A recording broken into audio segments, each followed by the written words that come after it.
Right, so this is the British Museum. I'm sure most of you know it. Those are some of the volunteer guides in front of it. This was taken a few years ago. You get extra bonus points. You can actually spot me in the crowd there. I am in the crowd. Want to spend your time looking for me. My wife always says I'm one feeding pigeons, so there's 3 pigeons sort of seem to be gathering near me, but that gives you a bit of a clue. Anyway, so what I started with Isabel was, what is time? One of my favourite novels, which is The Hitchhiker's Guide to the Galaxy by Douglas Adams, he states, time is an illusion. Lunchtime, doubly so, which I quite like. He also elaborated on this and said the wave harmonic theory of historical perception, in its simplest form, states that history is an illusion caused by the passage of time, and that time is an illusion caused by the passage of history. So that doesn't really help very much more. In book 11 of his Confessions, written around about the year 400 AD, St. Augustine of Hippo wrote, "What then is time? If no one asks me, I know. If I wish to explain it to one that asketh, I know not." So that doesn't help much either. Wikipedia, always go to Wikipedia, see what that says. Wikipedia says, time is the indefinite continued progress of existence and events that occur in an apparently irreversible succession from the past through the present into the future. And that sort of tells us that time is time, basically. It doesn't really, again, help very much. But whatever it is, we've been trying to measure it from the earliest beginnings of mankind. And most measurements are artificial, and that's where the clocks come in. But I want to talk about some of the other measurements first before we get to timekeeping specifically. The only natural measures of time are the year, the month, and the day. The day is the time it takes for the Earth to spin on its axis once. The month is the time it takes for the moon to wax and wane once, which is roughly 29.5 days, which is very inconvenient. And the year is the time it takes the Earth to travel around the sun, roughly 12 2/5 natural months, or 365.25 days. So trying to measure time is very difficult, even at that large scale. The week is a human invention, as are the hour, the minute, and the second. I'll talk about those in a minute. And we've also had to tweak months a bit because we can't really work on a month that's 29.5 days long. It just doesn't really work. There you go. Right. I'm sure you recognise this. This is from the British Museum collection, this rather nice watercolour of Stonehenge by Constable. The two traditional methods for recording time, the calendar for the long periods day, week, month, year, and the clocks for the shorter periods, for the whole day, the hours, the minutes and seconds. There's strong evidence to suggest that the month and the year were recorded even in the Stone Age, or the late Stone Age. Monuments like Stonehenge, which you can see here, appear to record the annual appearance in midwinter of the sun, even though modern druids, or people who claim to be druids, like to celebrate the midsummer sun as well. It's probably rather warmer, even in Wiltshire, at midsummer than it is at midwinter, so you can see why they would celebrate that. Even to early man, it must have been obvious that the changes in the seasons were linked to the position of the sun, where the sun rose on the horizon. As it gets warmer and days get longer, the sun rises to the east and sets in the west, and the reverse happens at the other end of the year. Also, things like it was important for them how hot or cold it was for growing seasons, and also migration seasons for hunting, things like migratory animals, salmon, and that sort of thing, and birds that they needed. Also, sort of natural events like the inundation of the Nile and things like the monsoon season and hurricane season in the Americas. So all these things were important for early people for measuring the year. Trying to get the month to work into the year also seems to be a very early idea. This is why we have a variety of number of days in the month, whether it's 28, 29, 30, or 31. In most ancient civilizations, they had 12 months, as we do today, and then they made up the extra days either at the end of the year with a sort of a stopgap, or they added them to the other months like we do today. Some ancient civilizations didn't have this. The ancient Mayans in America had 18 months in the year of 20 days each, and then had 5 days extra at the end of the year. Let me go on to the next slide. That's a photograph of me and my mother and my sister back in 1964, which you can work out how old I am now from what I look like there, in the days when you could actually walk up to Stonehenge and walk between the monuments, which was rather nice. I just about remember doing that.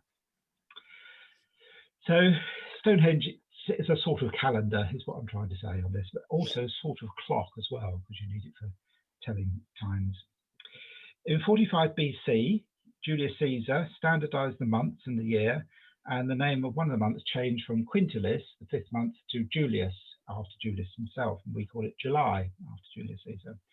And his great nephew, the first emperor, Roman Emperor, Emperor Augustus, decided he wanted a month named after him as well. So Sextilis, the 6th month, became Augustus, or August, as we call it, and he added an extra day to it. This is why we have the odd number of days throughout the year. We don't have a regular pattern of 30, 31, 30, 30, 31. You have 2 31s in the middle, and all the others have to be adjusted.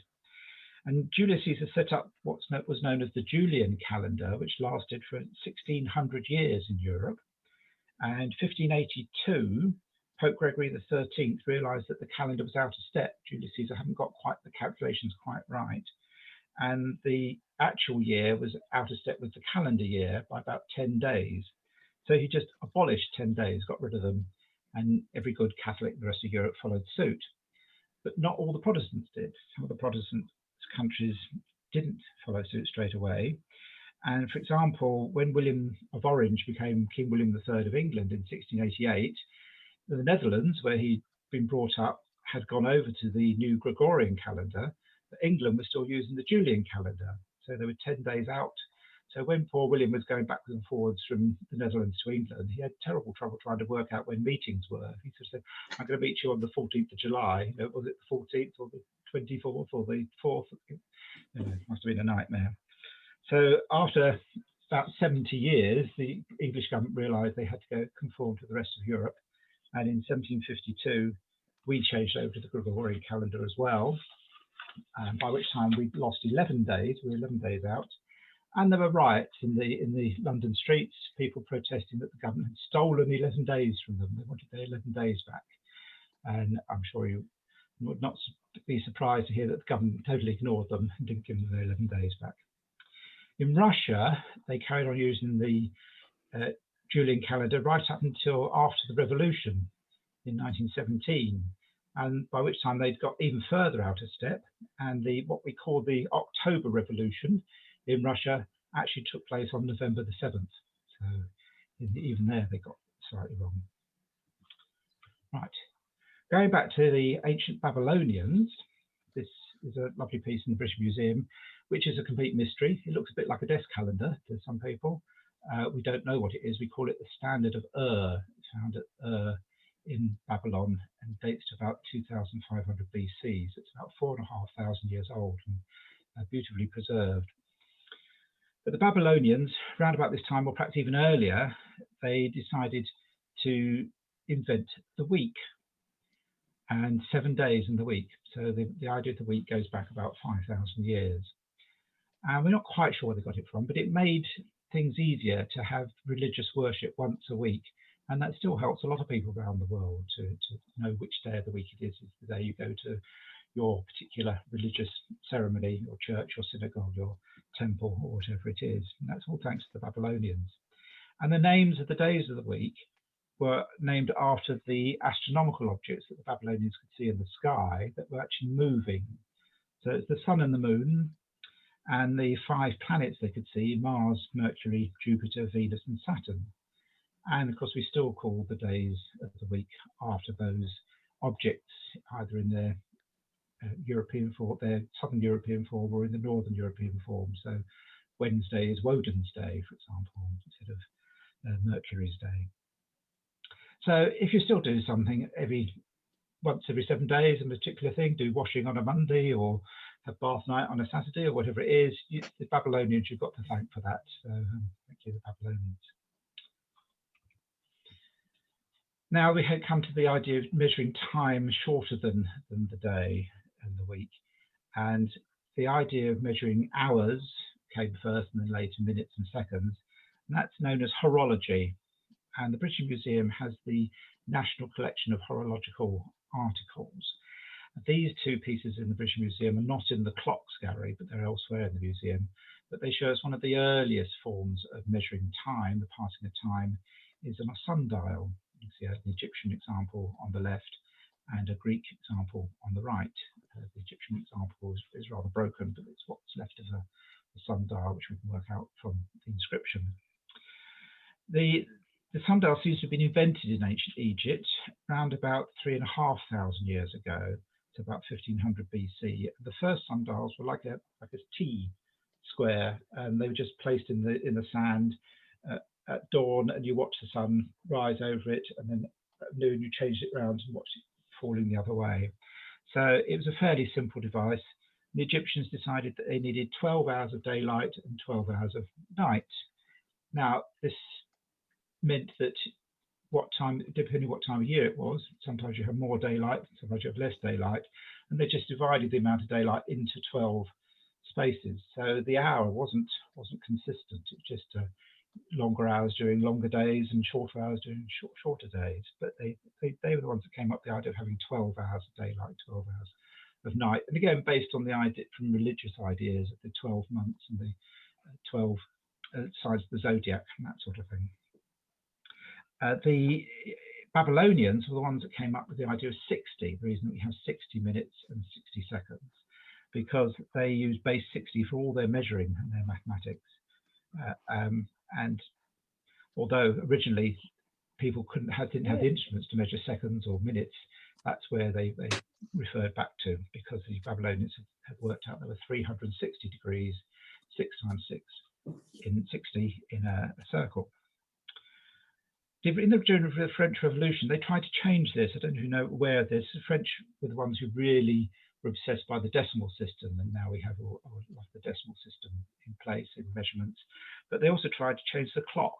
They thought the clock should have 100 seconds in a minute, 100 minutes in an hour, and 10 hours in the day. And that caused absolute chaos. And fortunately, Napoleon decided that it was a load of rubbish and got rid of it. So thank you, Napoleon, for realising that idea. So we've got some more sundials here, a Roman one on the left again from the British Museum collection, and a much later one from 1554, a German example, which is done as a chalice, which you can see the markings on the inside of it here, showing the hours with a little pointer in the middle. There would have been a pointer here called a gnomon on the one on the left, which has gone missing. So this is the development from that early T square that I talked about, and they realised that you could work out the hours during the day. Not so useful during the night. You can't use a sundial during the night. The stars aren't bright enough to shine on it. But they realised that the stars moved in a pattern as well, and in the northern hemisphere they all move around the pole star. And if you have some fixed points and a very good star map, you can also work out the time at night using the stars, right? But the sundials were the way during the day. And I've got a few more images of sundials here. I'm just going to go through, all from the British Museum collection. These are two rather nice little ivory ones. You can see these combine religious symbolism with the idea of keeping time. They're both from, as a museum's collection from Germany from the 16th century, the one on the left from 1541 and the one on the right from 1569. You can see a crucifix on this one, this is the shape of the cross, and there's a crucifix on the other side here. And to actually be able to use a sundial as a portable thing, you need to know your direction, so they've both got compasses on, and you need to know roughly your latitude as well, so wherever you are in the world. And then you can use your sundial to work out the time of day. And this became quite important in the Christian church for working out when services should be held at different times. So this is why bishops and people like that might have to have a portable sundial. And there's a couple other examples here, all different sizes and shapes. The one on the left, again, is a sundial has signs of the zodiac. I mean, you can see the rings here, little mark here. These all slide past each other, so it's sort of like a circular slide rule in a sense. Use it for working out the times as a sundial, but quite an imaginative one. That's an English one made by a chap called Humphrey Cole in London. And then we've got another German one over here in a rather intricate sort of star pattern. And another little one down here. This is one that it combines lots of different instruments together. So it's got sundial, it's got star charts, a calendar. This part over here on the right is known as an astrolabe, and I'll be talking about astrolabes in a bit more detail in a moment.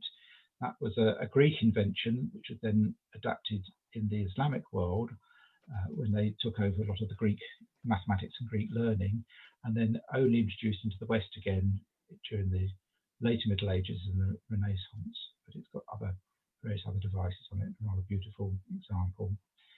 And an inscription on it which says, "Recognize that the shadows divide the time into hours and that time is fleeting. A human life is like the way of a shadow." So it's reminding you of things don't always go well, even if you get the time right. And this is a rather interesting one as well. It's again a later one, 18th century one, called a polyhedral sundial, and you can use it at different places, sun in different positions. But again, still have to have a compass on it to work out where you are. And you've got little weights here to work out, make sure it's absolutely upright. Now this is another sundial. It's an early one from the 5th or 6th century AD. This is a Byzantine one with Greek cities on it. And it's got parts of it missing. You can see the stain here where it had pointers on. And this is a development on from the astrolabe. One of the greatest inventions in the ancient world was the astrolabe. And it was sort of a pocket calculator come laptop of the ancient Greeks. And it was used by astronomers and navigators in the Arab and Christian worlds in the Middle Ages, invented by the Hellenistic Greeks around about 200 BC. So it's been around an awfully long time. And it was developed so that by the 10th century AD, it was estimated to have 1,000 different uses, not just telling the time, but 1,000 other things you could use it for.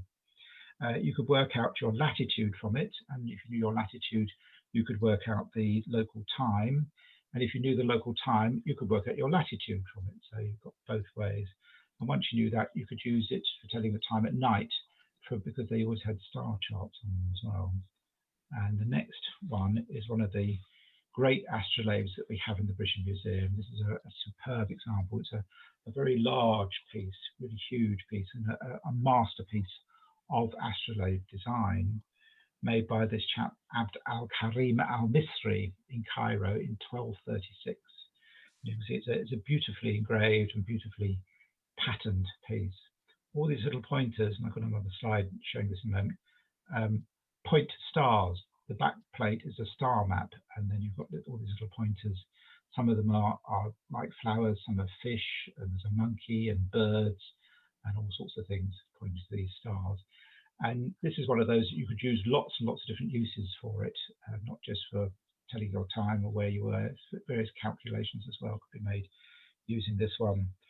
Now, so the inscription on it is very rare to actually have the maker's name from a piece of this early 1236, and it describes Abd al-Karim as an al-astrolabi, the astrolabist, and also al-madrabi, the beater of metal. So he's both an astrolabist and a metal worker, made this himself. And below his name are the names of some of his patrons. And they are called al-Malik, al-Muiz, and Shihab al-Din. And we know them from other sources that they were rulers in Syria, Turkey, and the Caucasus. But each name has been rubbed out, and then the next one sort of put next to it, and then that rubbed out, and the next one put next to it. So it clearly changed hands quite a lot. It's such a valuable piece that it may have been originally made for the first one, and then passed on from one to the other, and they rubbed out their predecessors' names, and it's quite difficult to make their names out. But clearly this is a status piece that they wanted to have at their courts, and the fact that they got Abd al-Karim to make it for them and then take it there was seen as high status as well. So a beautiful work of art as well as a scientific instrument. And here's a close-up of it. You can see he used several different metals. It's mainly made from brass, but it's inlaid with silver and copper to create these beautiful little pieces. and you can see these various rings turn, the inner ring turns on it. And once you've got your right pointer pointing to the right star, which is marked on the back, you see it's all in Arabic, the writing, you could then work out what time it was, depending on whether you're pointing at the right star, using the other side to actually point to the star. I don't really understand how it works, but it's very complicated. You need a degree in astrolabeology to understand it. Quite interesting. There's a little monkey close up, just showing how beautifully detailed it is.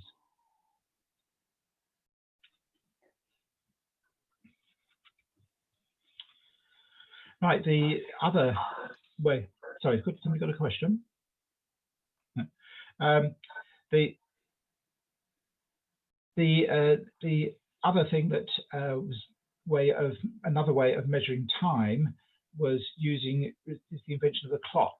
This is, although the astrolabe can be used to actually tell what the time is at any particular moment, either using the sun or using the stars, people wanted to have a way of measuring the passage of time. So the idea of what we think of as a clock was invented, and the earliest ones seem to have been invented in either Babylon or Egypt. The earliest record we have of an actual clock is a water clock from the tomb of this pharaoh Amenhotep I, who died about 3,500 years ago in 1505 BC. And this statue comes from his temple, it's now in the British Museum. So an interesting idea. The water clocks are known as clepsydra. It's a Greek term for it. We're not sure what the Egyptians called it. And so the earliest one that survives is from here. And they were used for a long time. People still were using water clocks for hundreds of years, thousands of years after this. And the idea of water dripping through a hole in a bucket into a receptacle below also gave us the idea of sand pouring through a small aperture in an hourglass or an egg timer. Now, in ancient Egypt and ancient Babylonia, they didn't have the technology for making those sort of glass vessels, but they got once people could start making those under the Roman rule, you started to get hourglasses and so on, and these became a very important way of measuring time, even throughout the Middle Ages.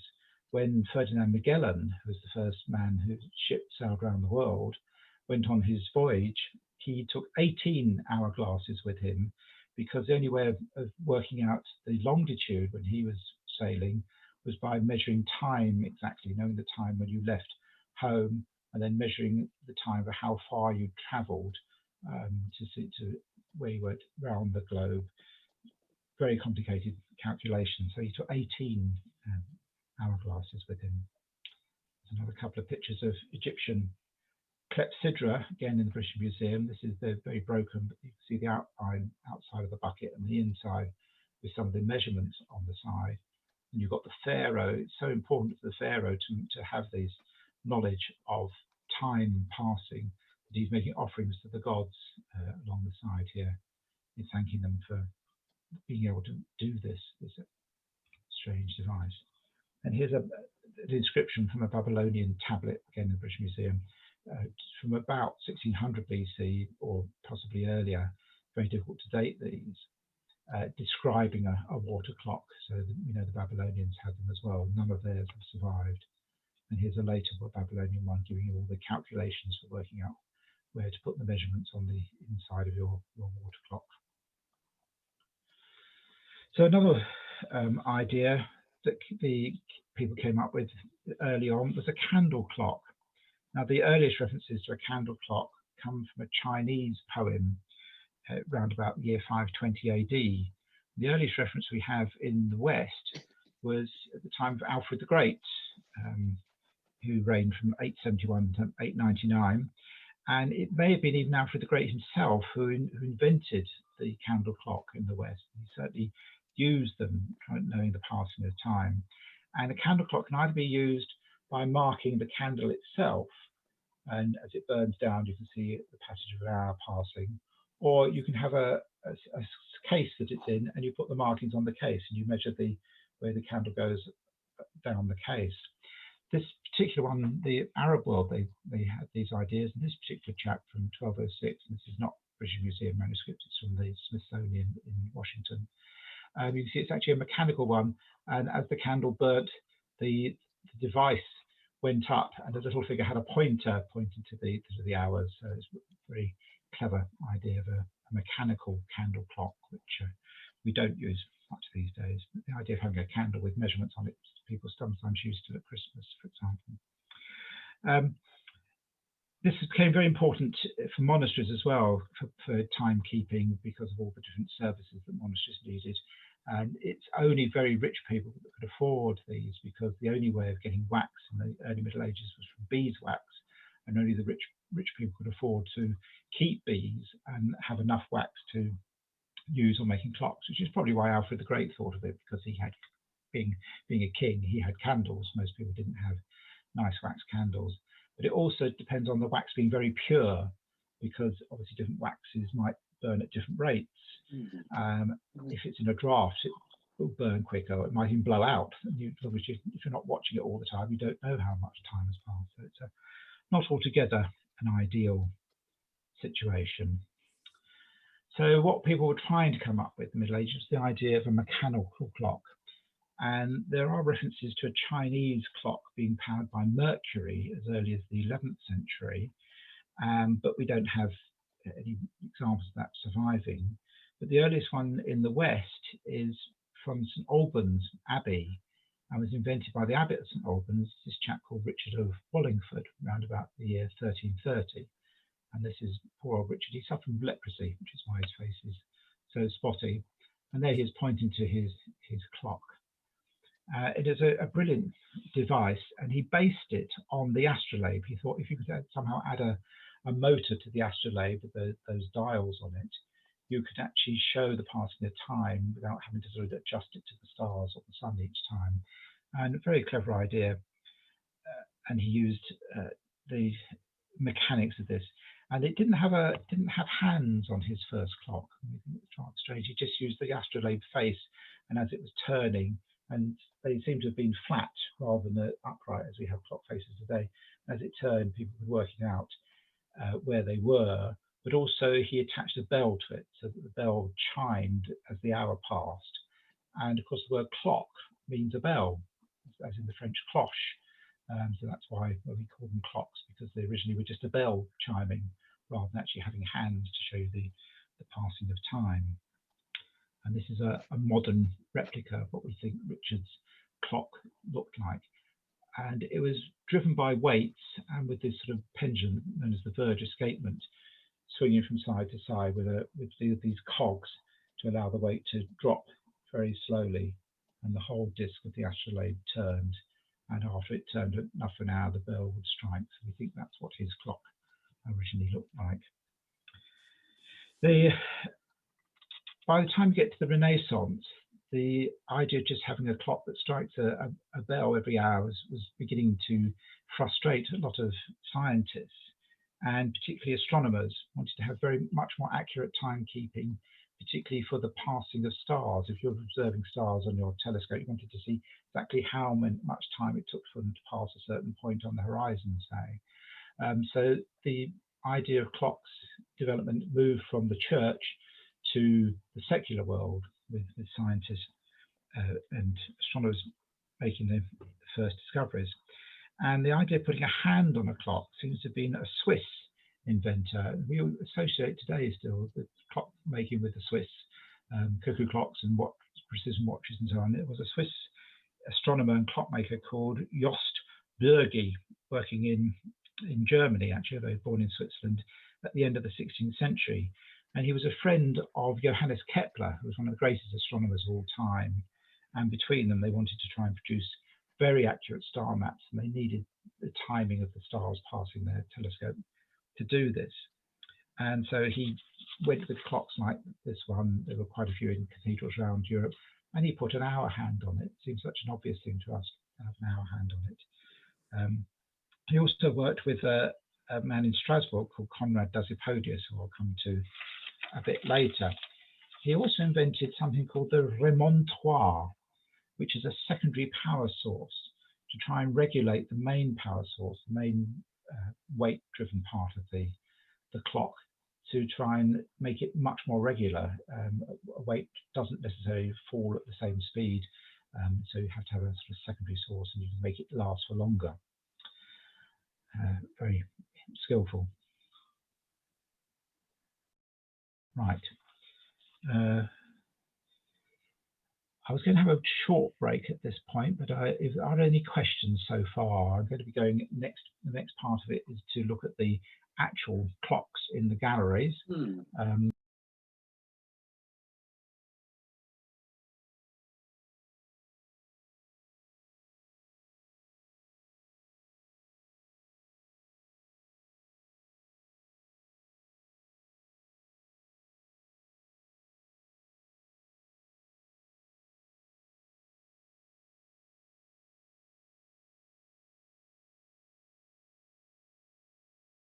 I'll ask questions if you want to. Yeah, okay.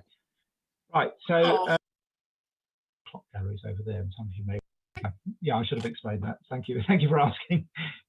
So when we go into the British Museum, we get to the bottom of the south stairs, and we go up the stairs towards the statue you can see there. And we carry on up to the main first floor. This is now a cafe. This is an old photograph that the museum provided. And if you just go to the right here, you can see the door over here, and that's where the clock galleries are now. They used to be where the Islamic galleries are now. If you went to the British Museum 20 years ago, to get to the clock galleries, you went through the old medieval gallery, through to right as far as you could go. You got to the tile gallery, and then you had the clock galleries over there. And some of you may remember from those days. Now you go through here. You can't see it behind this notice board, but the first clock I'm going to talk about is just here. So there's the entrance to the gallery, and there's this clock on the left, which is one that attracts a lot of attention because it still goes today, and people try and get there when it strikes. It usually strikes at 3 o'clock. So if you're in the museum any time before 3 o'clock, do have a go and look at this, because you can see even from this rather grainy photograph that's got several dials and various automata up here. And I'm going to describe this in a bit more detail. The British Museum, as I said, is the horological collection of the country. It has about 7,000 clocks, watches, and other similar scientific instruments from all periods. I'm not going to talk about all 7,000, you'll be pleased to hear. I'm only going to talk about half a dozen, and then perhaps one or two at the end if we've got time to look at one or two others around the other parts of the museum. But this is where the tour of the actual clock section goes. And you can see it's, apart from this one, there's 2 rooms going forward here for 38 and 39, if you're getting there. This one is sometimes known as the Rolls-Royce of clocks. It was built in 1589 by Isaac Harbrecht. It's made of gilded brass. It demonstrates both how wealthy people were, willing to spend their money on luxury timepieces, and also how far the science of making clocks had advanced by the 16th century. Let's actually go into the next slide. You can see that's a slightly better detail of it. Now, he made it originally, his original commission was to design a clock for Strasbourg Cathedral, and you can see the clock in Strasbourg Cathedral on the right here. And if you've been there, you know it's a huge, great clock. I haven't got anybody standing in here, but you can see the railing at the bottom.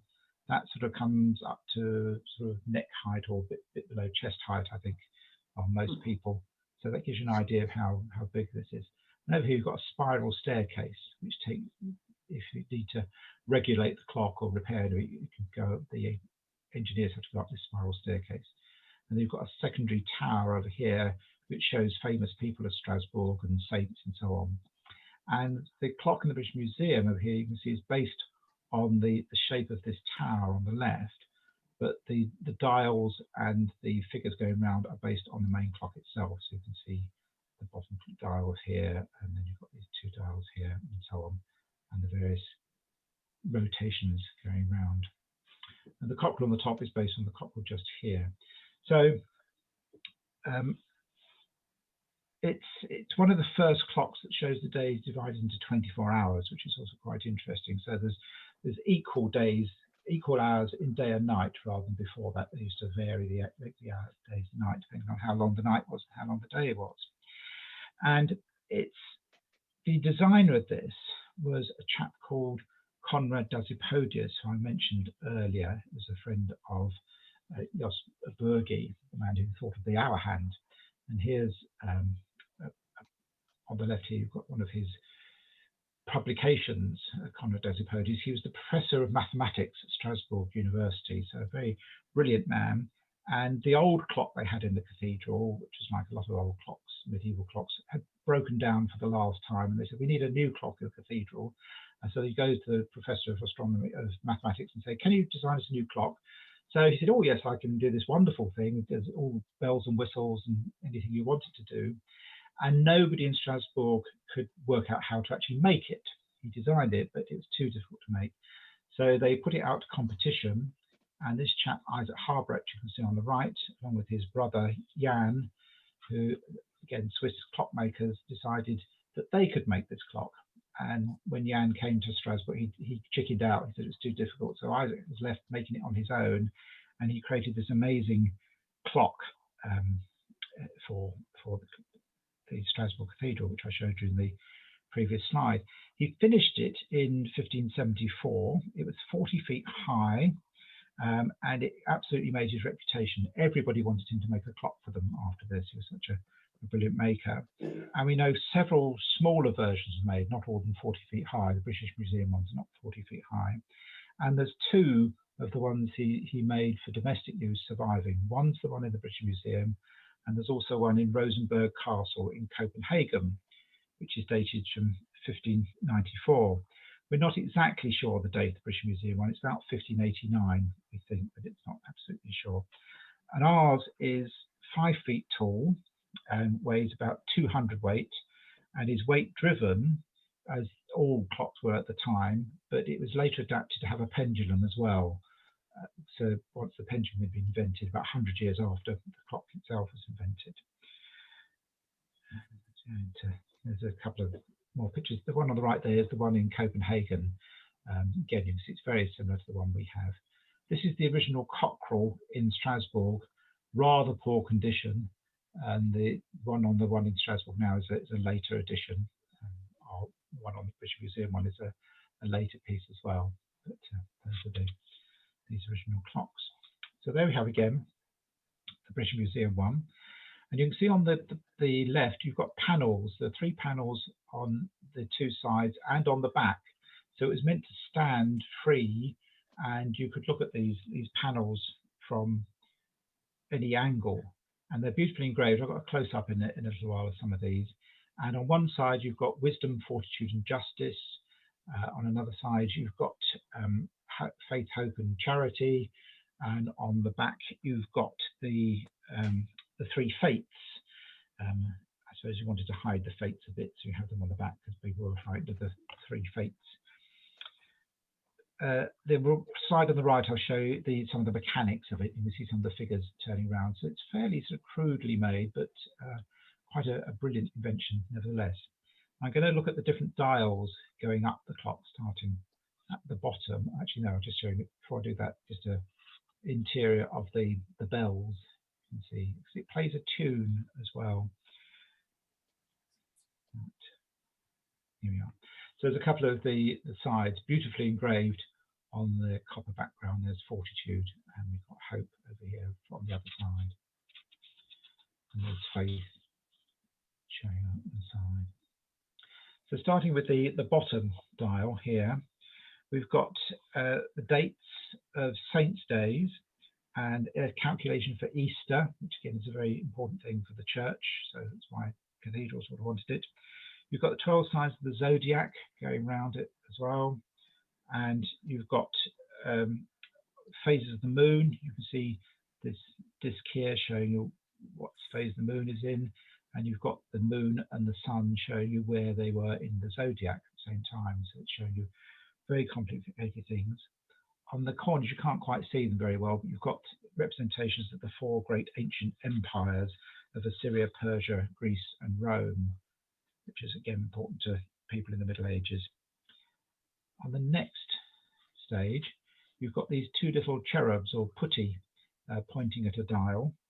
They're pointing at the the dial that shows the passing of the minutes, and they're holding symbols of time. Now, originally, one of them held an hourglass, which it turned. It's now got a little bow and arrow. This has been changed quite a lot over time.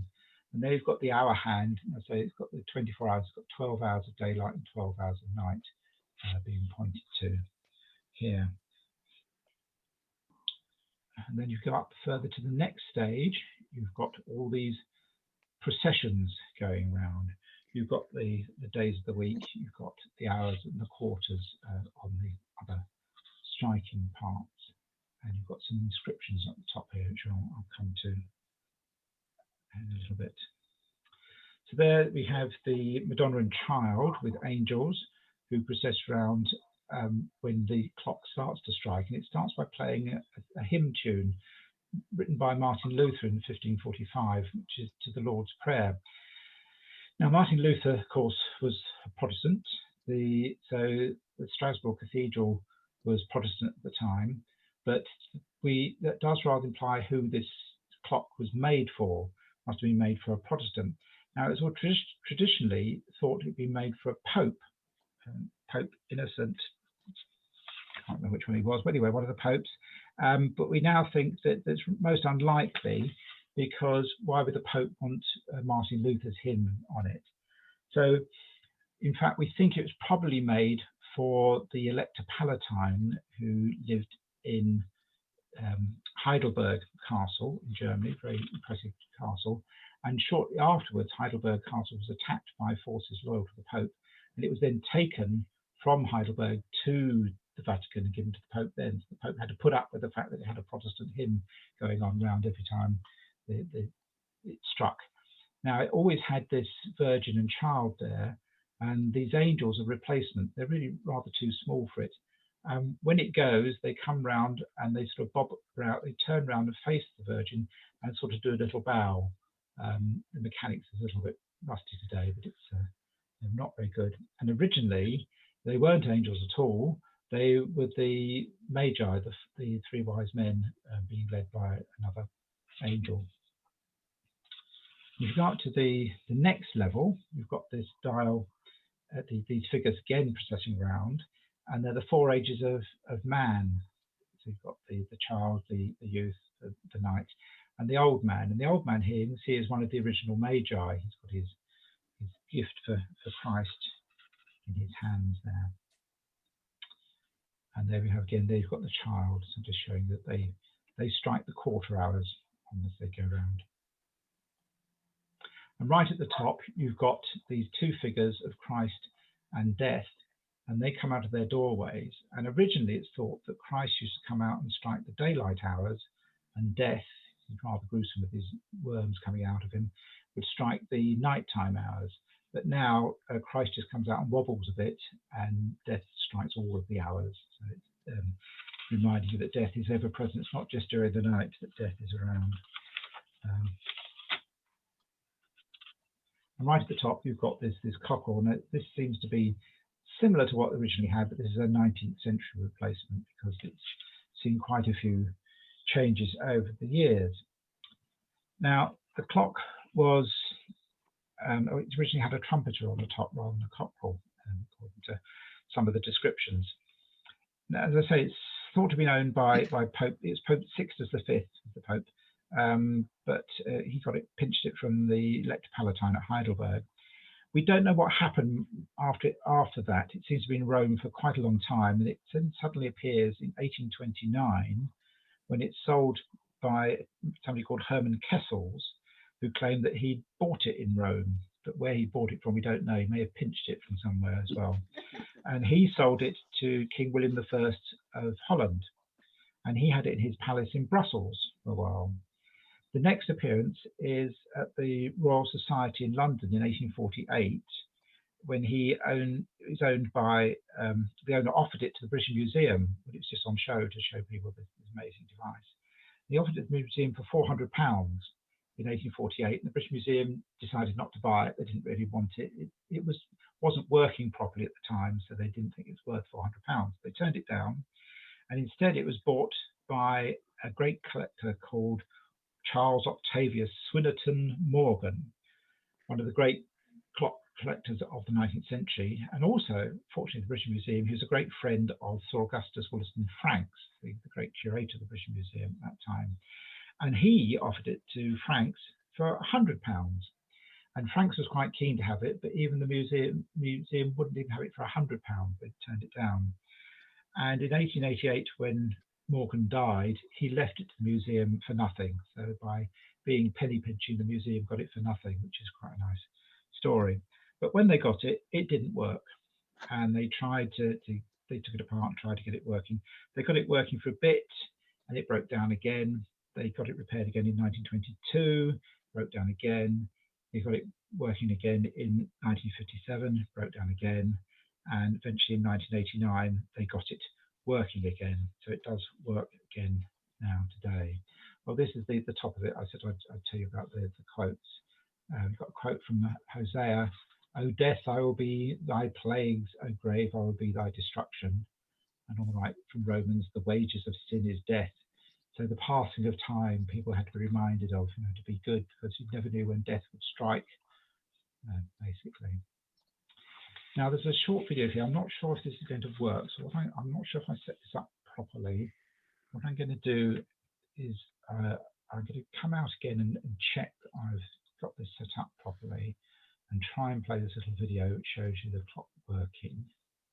Let me try again. Yes, I didn't set this up properly. Share sound, optimize the video clip.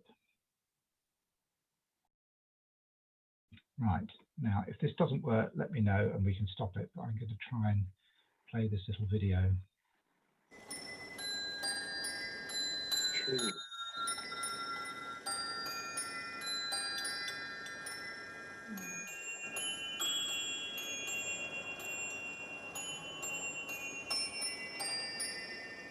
We're in here every morning between 9 and 10, winding the clocks. And if the clock needs a dust, then we'll be up here with a brush, doing what I'm doing now.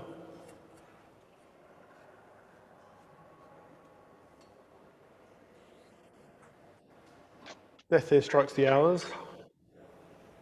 These chaps here strike the quarters. They turn round and each one strikes the different quarter. All works for a nice display.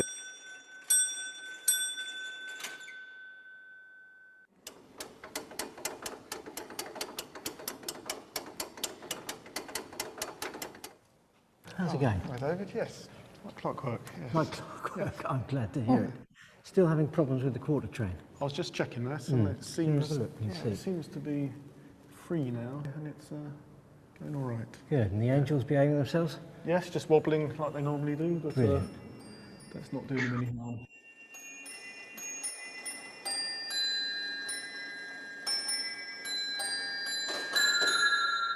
Well, in 1589, you certainly wouldn't buy a clock like this just to tell the time. It is undoubtedly a demonstration of wealth. This is a sort of Rolls-Royce level of clocks. Imagine you come to my palace and I've just bought this from Isaac Habrecht in Strasbourg in 1589. You're going to look at this clock and say, wow, where did you get that? What does it do? Let's have a performance. And I'm going to take great delight in showing it to you and demonstrating not only my knowledge of what it does, but also the fineness of it, the skills of the engraver in the decorated panels on the clock, the skill of the clockmaker himself, who put together this wonderful machine which does so much. On the hour, the figure of death strikes on the bell to remind you that you've got another hour nearer meeting your maker.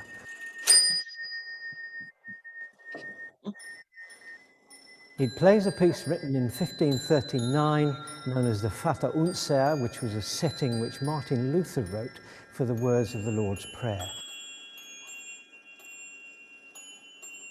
I think it's very interesting that such a beautiful, very expensive object should take a tune of Luther's, because this shouts Reformation at you.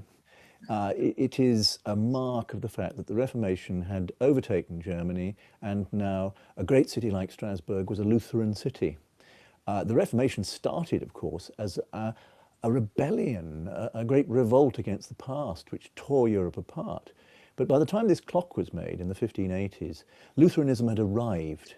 It was the mainstream religion of Germany now. And so the music of Lutheranism was also very much mainstream.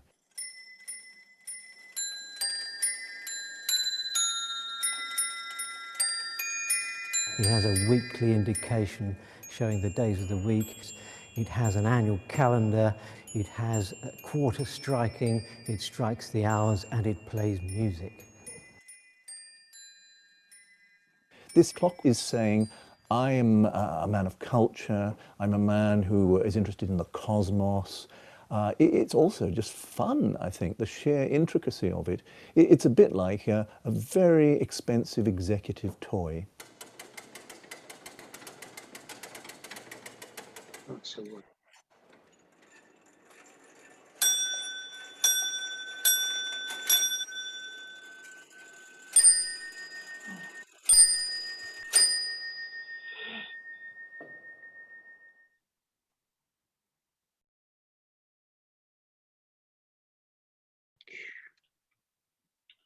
Right. Just stop that again briefly. Any questions on that? Did everyone manage to hear and see that okay? If not, I can send you the link and you can watch it on your own. I could hear it. Thanks, William. Good. Okay. Right. I know the last time I tried to do this, people say I can't hear it. It sometimes depends on your own internet connectivity, but it gets a bit jumpy. It didn't work very well when I tried to show it in Canada. It didn't seem to cross the Atlantic very well. Okay. So we're going on to the next clock after this. Let me go back to the shared screen. And if you go through from that main entrance, you go through into a first room, which I'm not going to look at any clocks, and the rest of the clocks are in this second room. You can see straight ahead of you, you've got this ship. And we go on to have a close look. There's Octavius Morgan, who I already mentioned, the chap who gave the Harbrecht clocks to the British Museum.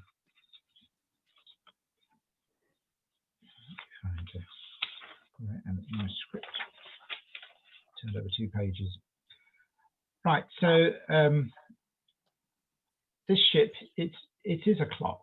I'll prove that in a moment, but it's a much more than a clock. Now, it's about as contemporary with the Harbrecht clock, made by a man called Hans Schlotheim of Augsburg, and he made the original version of this for the Emperor of Austria in Vienna, and that still survives, the original version, and that was made in silver, and it was so popular that everybody else wanted one, a bit like the Harbrecht clock in Strasbourg.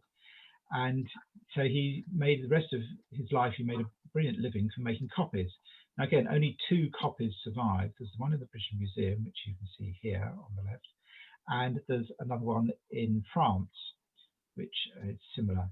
So as not to upset the emperor, the copies had to be in as cheaper material than the first silver one, and they're made from copper and brass, which is then being plated with gold. So it looks expensive, but it's actually fairly rudimentary materials underneath.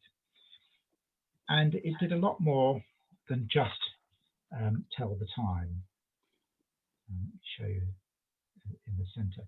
This is you can see the clock just down here at the bottom, with the little hour hand going over. And there you've got the double-headed eagle of the emperor. And there's the emperor himself sitting on his throne. And there's a procession going around him of the electors. The emperor, the Holy Roman Emperor, was officially elected by other rulers in Germany, 7 other rulers, and they're here, which they process round him. Now, it does a lot more than just that. This particular one was made, we think, for the Elector of Saxony, who was one of these electors, and obviously the electors would want to have their own version of this. And it eventually was sold at auction in 1835 and bought by Octavius Morgan, which is where the British Museum got it from. Now, it's designed, there's a close-up here, the clock face, the eagles, and the emperor with the electors going round. And you can see from the side view of it. Now you can see some of the mechanics here. You can see some bellows. Now, Okay. what happened with this ship is that it didn't stay still. It started off at one end of a long table, and then once the mechanism was wound up, it started moving. And while it was moving, the band on board played musical instruments, little drums and trumpets. That's where you get the organ coming in. And then it stopped in the middle of the table, and the cannons around the outside fired, and then they started moving again. And then we got to the end of the table. The cannon at the end fired. Actually, no, it's only at the end the cannons fired, not in the middle. It played the music in the middle. So it was a wonderful piece and very popular. Now, the British Museum got this off Octavius Morgan from his collection, but they were also looking out for other pieces. You can see the piece here on the right was found at an auction in 1983 when it came up for sale, and the British Museum bid for it, and they were outbid by a private buyer called Rainer Zietz. And he was so upset that he realised he'd be bidding against the British Museum, he gave it to the British Museum for nothing again. So the British Museum does quite well with some of these clocks. Now there's another view here of the mechanics. You can see the bellows and inside. There's a lot of pieces missing, but it's still an amazing piece. It's sometimes described as Meccano built rather than a very elaborate build. And there you can see the various things. It's got a number of gears and offsets, so that actually when it's supposed to sail along the table, it's supposed to sort of sway from side to side. It's as if it's on the sea surface. So it's quite an extraordinary piece. You can see the gears working out the different hours of the day for the clock to strike, how many times it strikes. And this is the one in Vienna. You can see it's rather more elaborate. The sails are rather more elaborate. So this is one that's made for the emperor himself, the Emperor Rudolph II, in 1581, and was it has been repaired quite recently, and that this does still work. And here's another couple of views of it. You can see the musicians on the one in Vienna have their little drums and trumpets. And again, I'm going to try and get this video to work. Hopefully this will work again as well. Amazing.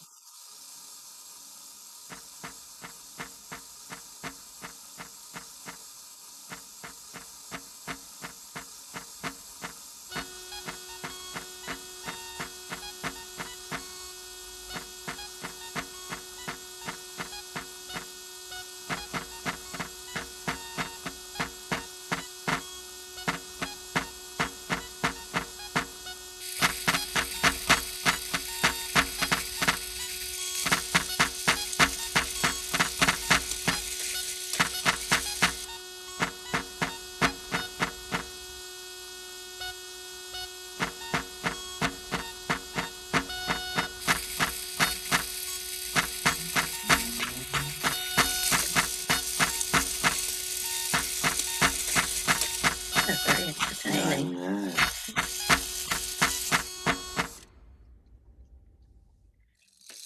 Now it starts sailing on the table.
That made sure your guests didn't go to sleep in the middle of dinner.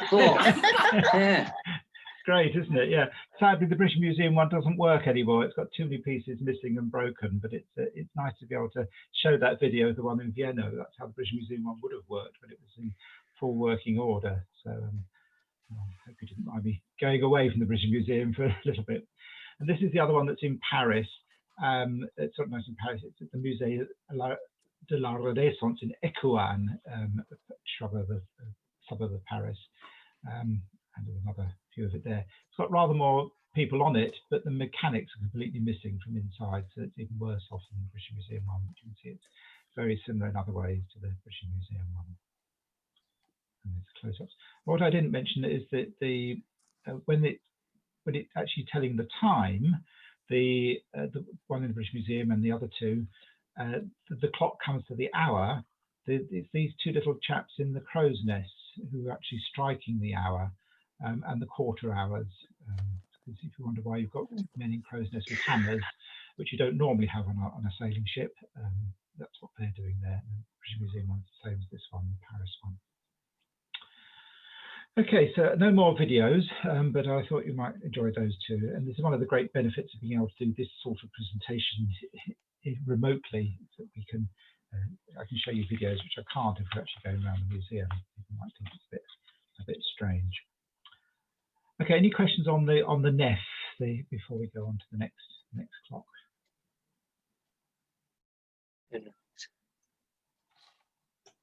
Okay. Right, so those two clocks we've looked at so far, both from the 16th century, and as I say, before the pendulum was invented. The next one we're going to be looking at is from the 17th century, and the pendulum was invented in the 17th century by a Dutch astronomer and scientist, mathematician called Christian Huygens in 1656. And this was a beautiful invention, the idea of regulating the clock using a pendulum with an oscillating balance spring. And this meant clocks became much more accurate than they had been previously. Although things like the Schlottime and the Harbrecht clocks were amazing pieces of engineering, they weren't as accurate as modern clocks would be. And there's no point in having a minute hand. So Huygens made a clock so sophisticated that it is now worth having a minute hand added to it as well. His designs were soon copied by other clockmakers around Europe, and the greatest of the clockmakers in Britain during this period was a man called Thomas Tompion. And you can see the clock right in the centre of this slide here, over on the left-hand side of the room, was made by Thomas Tompion, and it's known as the Mostyn Tompion. I'll come to the reason for why it's called the Mostyn Tompion in a moment. But this is a brilliant piece of engineering, probably the greatest mechanical clock made in England or anywhere at this time. Tompion was quite a superb craftsman working in London. It is spring driven, it has a pendulum, of course, and it is so accurate that it only needs to be wound once a year. And during that time, during the year, it goes without being wound again, and the bell striking the hours and the quarter hours has 56,940 blows before it needs to be wound up again, and then goes for another 56,940 blows the following year. Quite amazing piece of engineering. It's very rare to have a spring-driven clock that can work that efficiently. There's only two others known in Europe from that time that would have been anything like rivals to it. I'm going to show you some close-ups of this in a moment. I'm going to say a little bit about who it was made for. How accurate is that over the year then, William? Sorry?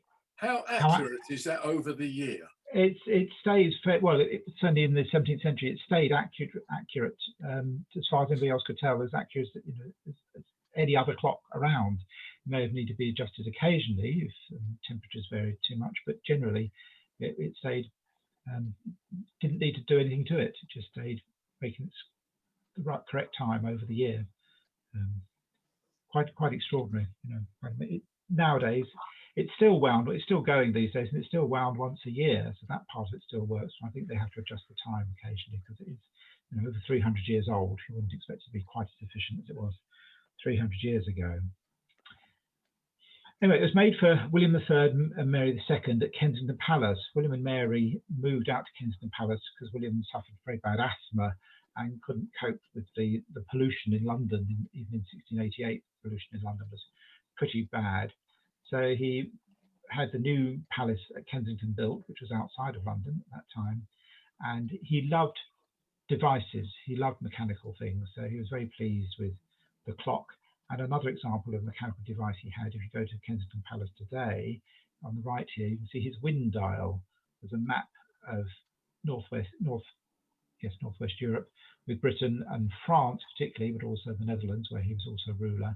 And it has an arm on it, and it's connected to a weather vane on the top of the palace. So whatever direction the wind is blowing, it shows you on this map. And William hated the French.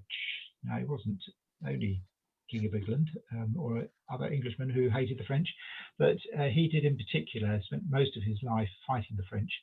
And so he was always worried about a French invasion. So if ever the wind dial started to show the wind coming directly from France, he panicked and had to go and often fight them. So, but he also loved this timekeeper. And this clock was made for him and Queen Mary II. And it shows none of their symbols. Here's a side view and a back view of the clock. So beautifully made. It was made, actually put in his bedchamber.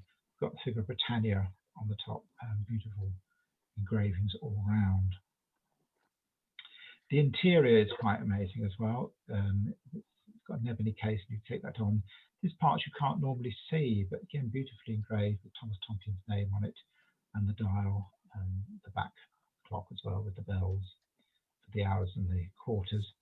And there's the clock face, and just like in those very early clocks that I mentioned, the days of the week are represented by the particular god and goddess, just like the Harbrecht clock at Strasbourg.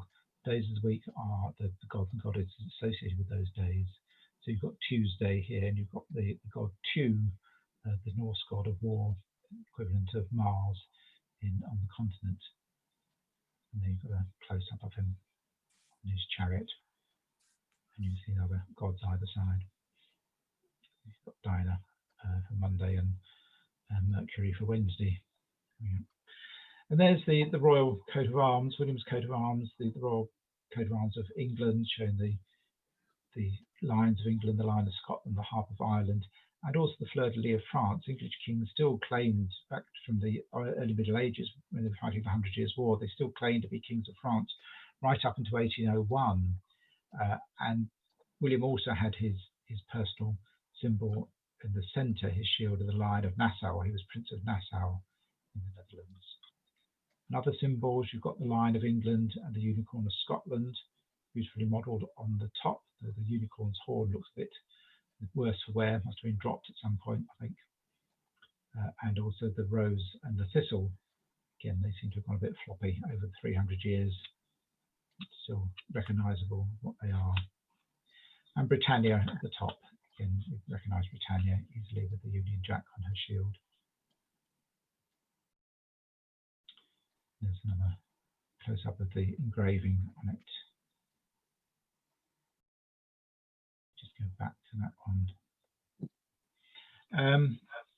So this was, I say, made for William III in 1689, and when he died in 1702, he left it to his gentleman at the bedchamber and groom of the stole, Henry Sidney, the Earl of Romney, and it passed down through his family to his nephew, Robert Sidney, Earl of Leicester, and then through his family, and eventually passed to the Lords Mostyn.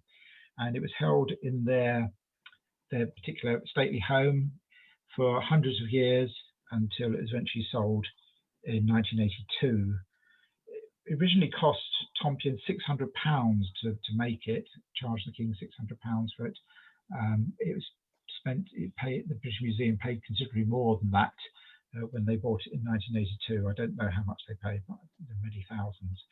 But the nice idea the reason it's called the Mostyn Tompion, because it was a great favourite of the Mostyn family, and because it only has to be wound once a year, they thought they'd make a special occasion of it. So they always wound it on Grand National Day, and the whole household had a turn of the key to wind it. So from the Lord Mostyn himself right down to the kitchen maid and the page boys and so on, they all had a wind of it.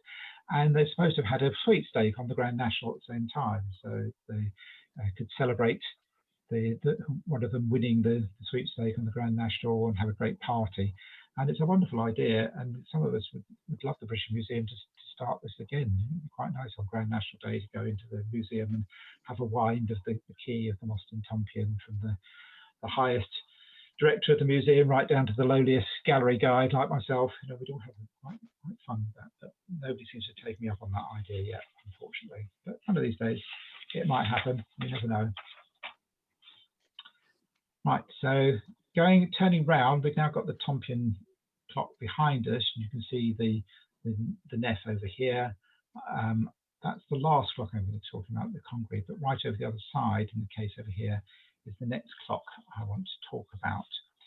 And it's connected with the longitude prize, which some of you may be aware of the longitude prize. And just to show you what the longitude prize is all about. In 1707, Admiral Sir Cloudesley's shovel, this is a painting of the National Maritime Museum, not in the British Museum, was drowned when his flagship was wrecked off the Scilly Isles. He'd been coming back from the conflict at Toulon during the War of the Spanish Succession, the war in which Duke of Marlborough won all those famous victories at Blenheim and Malplaquet and Oudenarde and Ramillies and so on. And Shovel was a great admiral, but he didn't know how to navigate longitude. And this caused a great problem, a number of shipwrecks. And when his ship, his flagship, and a number of his other ships from his fleet were wrecked on the Scilly Isles, weren't even wrecked on the foreign shore, they wrecked on the Scilly Isles, and a lot of his men drowned. He himself was one of the few that could actually swim, because it's thought to be unlucky for sailors to swim. Managed to swim ashore, and reputedly was killed by a local woman who wanted to pinch his ring off him. She thought he was dead, tried to take his ring off, he was revived. She sort of knocked him out again, and he died. It caused a huge scandal. There was a great cortege from Cornwall up to London, and everywhere he went, the crowds were shouting down with the government, you know, they need to stop our great admirals being drowned and so on.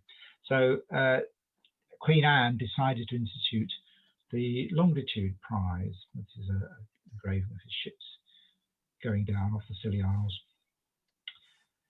And just before her death in 1714, she passed this act, and you can see the act on the right, and it offered £20,000 reward. And in 1714, £20,000 was an absolute king's ransom for anyone who could work out a way of easily working longitude at sea, so that the sailors knew exactly where they were and they wouldn't suffer the same fate as the Cloudesley shovel.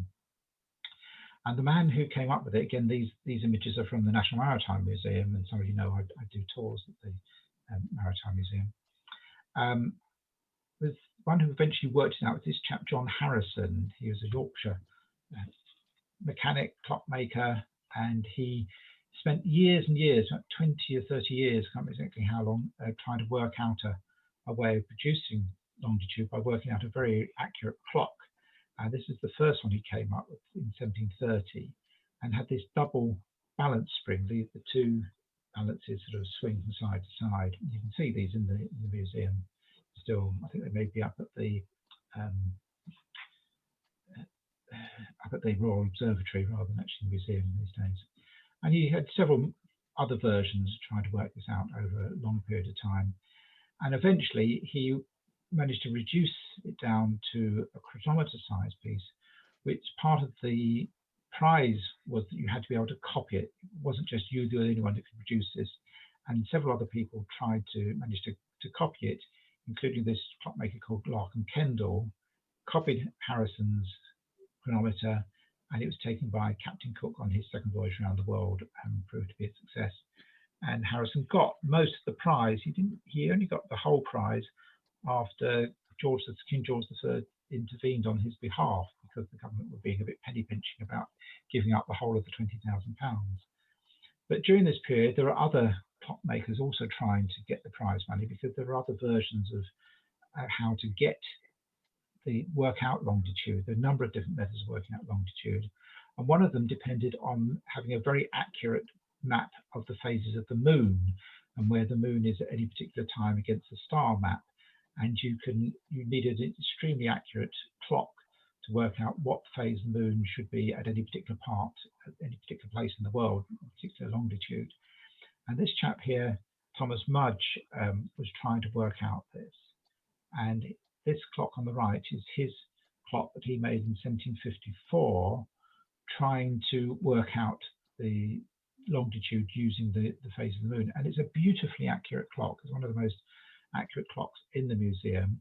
And he's got a dial which actually shows the lunar cycle, and is accurate to 0.2 of a second every 29.5 days. Absolutely amazing accuracy. It wouldn't have worked winning the prize because you needed a clockmaker of his skill to actually reproduce it. And it would have been very difficult for anybody else to reproduce this. So it was a brilliant method. And there were some navigators who took his clock, or a version of his clock, on their voyages and used that instead of the Harrison method, but it wasn't quite going to win him the whole prize. In fact, he became clockmaker to King George III and Queen Charlotte at one time, was given a personal prize by them of 500 guineas to encourage him to develop Harrison's clock even further after Harrison had won the main prize. And he was worked on this, so he wasn't a bitter man. He wasn't upset by the fact that his version didn't work, but Harrison's did. And he produced some wonderful clocks. And this particular clock was later owned. This is the interior of it. You can see the wonderful mechanics in it, how beautifully simple it is. Later owned by Isambard Kingdom Brunel, the great Victorian engineer, who very much admired Mudge as a designer. It was later bought by another great collector called Courtney Adrian Ilbert, and quite a lot of Ilbert's clocks are now in the British Museum. And it was due to be auctioned when he died in 1958, and another private collector bought it before the auction and gave it to the museum. So again, the museum benefited from a wonderful gift from a private individual. And that's another view of clocks, of Mudge's clock without the case. Right, so coming on to the last of these clocks, and we've nearly reached the end of this, is the one in the centre. If you turn around from Mudge's clock, you can see this amazing thing in the middle, which is one of the most popular clocks in the museum, and people often make a beeline for it because it's quite fun to watch. This was made by Sir William Congreve, and it's called the rolling ball clock. You can see there's a flat plane here with grooves in it, and this wobbles from side to side, and a ball goes up and down in these grooves. Now, William Congreve was a fascinating character. He was an inventor, but also a soldier. You can see him there in military uniform. He spent a lot of his time trying to develop military rockets, which were used against the French, for example, at Boulogne. Now, he first came across these rockets when he was fighting in the Mysore Wars in India, and he was in the battles with Tipu Sultan. If you know the Tipu's tiger in the Victoria and Albert Museum, Tipu Sultan was a very staunch anti-British person in India during this period, was fought against Duke of Wellington before he became famous in the 1780s, 1790s. And Congreve was fighting there as well, and he saw these rockets and realised that they could be used in European warfare. And this is one of his rockets that was actually used against the French and is now in the Paris Naval Museum. But he also was a designer, and he had this idea for this clock, and this is the design for the clock. And you can see this plane here with its grooves in it, and it rocks from side to side. And as it rocks, the weight of the ball bearing rolling down these grooves, once it gets to the other end, it knocks this upright here, which releases it, and it falls back the other way. So it rolls all the way back again, and then knocks that one and comes all the way back in. And it takes 30 seconds to do that. So the minute hand whizzes round 30 seconds each time the plane crosses. And here we have, you can see the plane tilting one way and then tilting the other way, and you can just see the ball bearing going up these grooves. And it is mesmerizing to watch. It's great fun to watch this. And the British Museum one shows the dials. It's got the seconds marked to this, but it whizzes around every 30 seconds. So it whizzes from 60 to 30 and then back to 60. So it doesn't actually record the seconds. This particular version of the rolling ball clock was made for the Royal Exchange, and it was actually built by a clockmaker called John French, who's recognised again as one of the greatest clockmakers of the early 19th century. So he was a very good maker and made this really nice version for the Royal Exchange. But it's not a great clock. It doesn't really tell very accurate time. One of the things the museum has, it has the original dome still, which is rather nice. This glass dome made for it, and the rather beautiful casing that it's in, that it is in the Royal Exchange. And it looks good. It's great fun. It loses about 10 minutes a day. So it's probably the least accurate clock in the British Museum, although it's one of the most popular. And it wouldn't have been much use in the Royal Exchange either. These do come up for sale occasionally. I did see one of these for £2,000 in a shop, and didn't quite have the money on me to buy it. And they come up for auction occasionally. There was one sold a few years ago, I think it's at Sotheby's, which had belonged to Bob Monkhouse. He was obviously fascinated by this, and I think it went for about £20,000. So I should have bought the £2,000 ones, although one owned by me, probably not as popular as one owned by Bob Monkhouse. But anyway, the British Museum managed to buy this for less than that, I think, a few years ago, and we're very lucky to have it. This is another one given to the museum by Gilbert Edgar, the same person that gave us the Thomas Mudge one. Now, we've nearly run out of time, but I just want to go through a few other clocks and watches that you can see if you have time, if you're in the museum, having gone through this clock exhibition on the rolling ball clock again, just to finish that off. If you go up to the Japanese gallery, you can see this wonderful lantern clock on the left, which is made around about 1700, imitating European clocks. And it was given by Jesuit missionaries in the 16th century, before Japan closed to the West. And the Japanese still used unequal hours for their days, like I mentioned before, the ancient Egyptians had used. So having a clock that told you the hours, equal hours, was completely useless for them. But it's quite a nice gesture that the Jesuits tried to palm this off on the Japanese as a gift. This is a rather interesting chatelaine watch, which is from 1778, and has these wonderful little enamel on it, George III and Queen Charlotte on the back of the watch. And see there some Greek or Roman priestesses making an offering. It's got a swan, beautiful little coloured enamels. It's got Hercules and Medusa on it. I'm not quite sure what they're all to do with, but it's a rather beautiful object. This is in Gallery 47 and quite near the watch gallery, the clock gallery. And that's the back of it, made by this chap Leroux in London. This is a rather interesting clock. This is a bit like that Japanese one. This was given as a gift to the Chinese emperor in 1792, when George III decided he wanted to have friendly relations with the Chinese. He sent an embassy out there under Lord Macartney with lots of presents for the Chinese emperor, Changlong emperor, including this amazing clock with its wonderful elephant feet. And the Chinese emperor was quite impressed, but again, he wasn't interested in timekeeping it accurately as we were in the West, so again, it was pretty useless.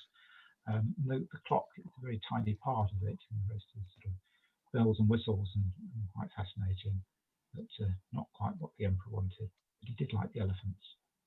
And it failed because he refused to let the British start diplomatic relations with China at the time. Oops, hang on. Previous one. This is a Wedgwood clock, rather nice little clock, made from jasperware, with Egyptian influence and a Roman eagle on it, using all sorts of different things.